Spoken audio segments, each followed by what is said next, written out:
જે minimum cut off વાળી વાત આવે ને પછી એમાંથી એ બધાના માર્ક જાહેર કરવાની વાત આવે અને હું તમને હાઈકોર્ટના જે ચાલુ બરાબર છે જે ચીફ જસ્ટિસ જે રીતે ગચકાવી રહ્યા છે એ બધા જ દ્રશ્યો હું તમને આજે કદાચ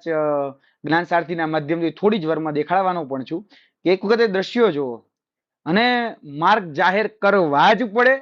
પિટિશન જેને કરી છે એને પણ પૂછી લ્યો કે એને આજથી થોડા દિવસ પહેલા કોર્ટે પણ કહી દીધું હતું કે ભાઈ ગૌણ સેવા માર્ક જાહેર કરવા જ પડશે અને આજ નહીં તો કાલે માર્ક જાહેર થશે પણ ખરી. હવે તો નોટિસ આપી છે, કદાચ બની શકે કદાચ એ નોટિસને કદાચ અનાદાર કરવામાં આવે બરાબર છે આપણે જેને કોર્ટની ભાષામાં જેને આપણે કહેતા હોઈએ છીએ પ્રકારે, તો પછી એ ભોગવવા માટે પછી ગૌણ સેવા હોય કે અન્ય ભરતી બોર્ડ હોય એને તૈયાર રહેવાનું હોય છે. એટલે એક વ્યક્તિ ધારે ને તો શું કરી શકે એ મેં જોયું છે. જે લોકો ફક્ત ફાકા ફોજદારી કરે છે, જે લોકો વાતુના વડા કરે છે, ખરેખર જો પ્રેક્ટિકલ બનીને આગળ કશું કઈ નહીં કરો તો કશું કઈ થવાનું નથી બરાબર છે. એટલે ચર્ચાઓમાંથી બહાર આવો,